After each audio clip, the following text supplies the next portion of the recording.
Thank you very much, Dr. Kumar. Good morning. Let's speak in the next few minutes about how to manage undesirable situations that may happen after implanting a glaucoma drainage device. Here are my financial disclosures, and here's the list of the early post-operative complications that were reported in the tube versus trabeculectomy study. And we can see that on top of the complications are hypotonic complications.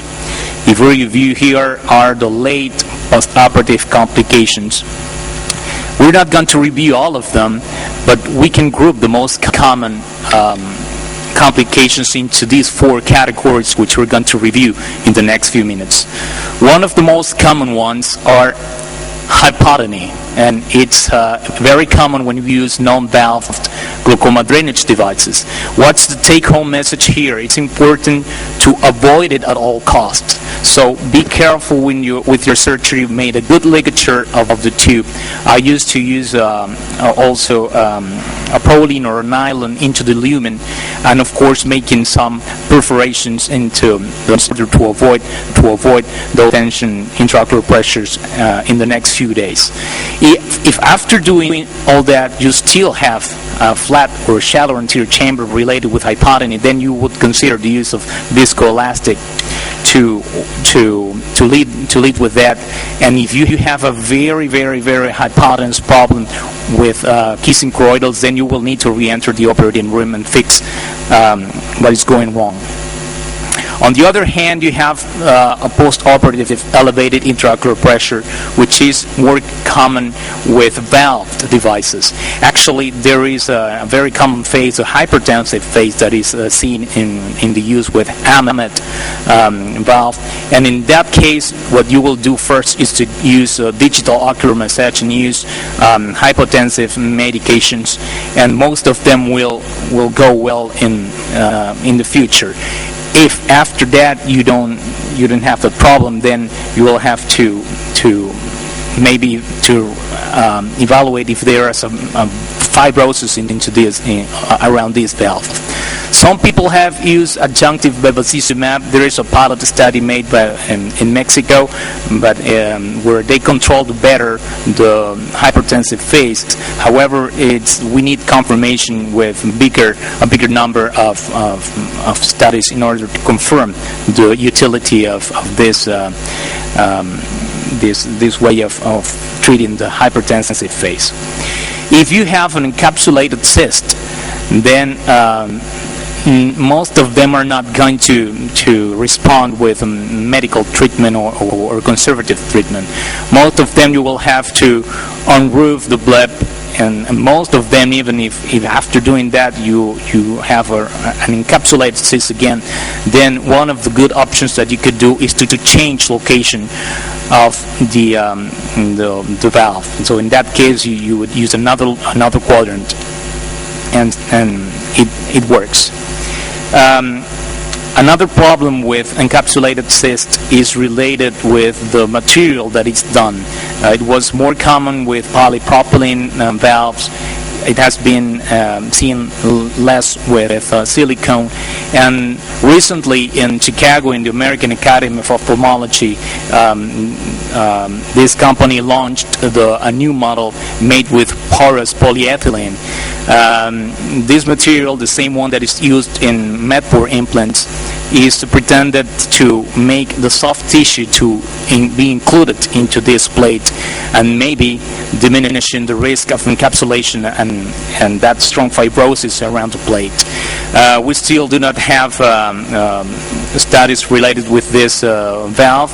We will have to wait for the results, and we will sure learn how to manage complications related with the new device. If you have an extrusion of the plate, well, of course you will have to take it out and change locations of the valve. Regarding erosions, you can have here an erosion, which is another common problem related with tubes, and in that case you must use a scleral patch or a corneal patch. I like corneal patches because they are more aesthetic, but any one of them will work. However, sometimes you can have a relapse of that erosion. So what do you do? In that case, we have had good results here in oral mucosa. Oral mucosa is an accessible tissue that you have in the patient. It will not add additional costs. And oral mucosa uses to be stronger than conjunctival mucosa in order to lead those cases. Here is the post-op of that patient.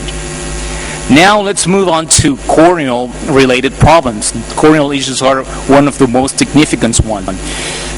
Remember, you cannot have the tube touching the endothelial, the corneal endothelium. If it touches the endothelial cornea, you must relocate it. If you don't do that, sooner or later you will have a decompensated cornea, and you will need to go and have a corneal transplant. And if you have a patient with a graft, you will risk of having a graft failure. I always advise to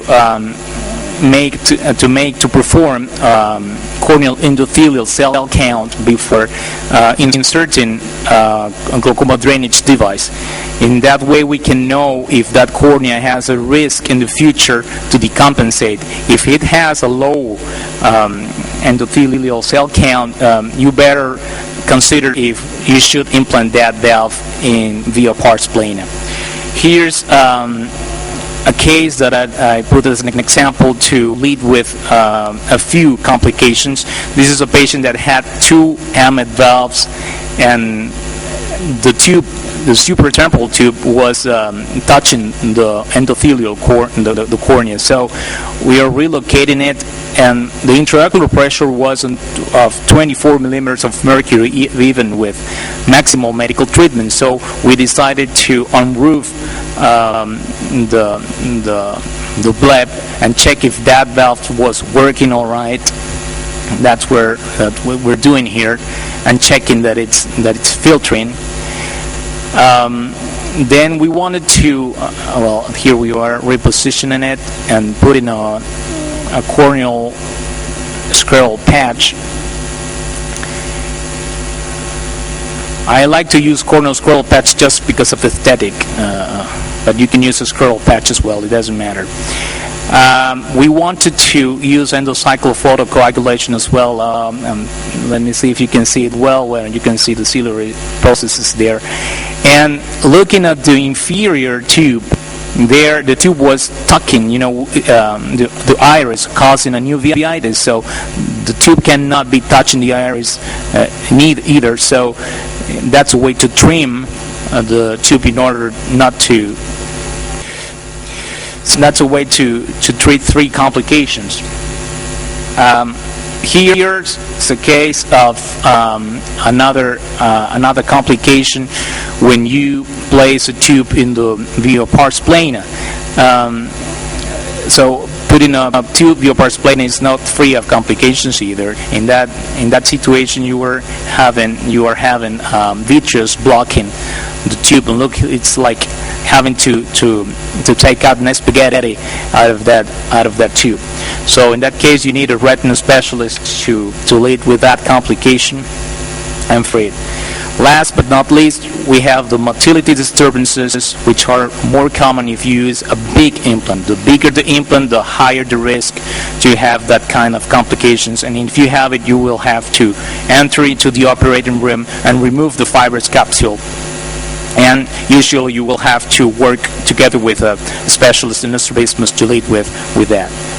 So in summary, you must avoid complications, of course, but every glaucoma surgeon must be ready to lead with complications, even whether they come from their own patients or referred from others. Thank you very much for your attention.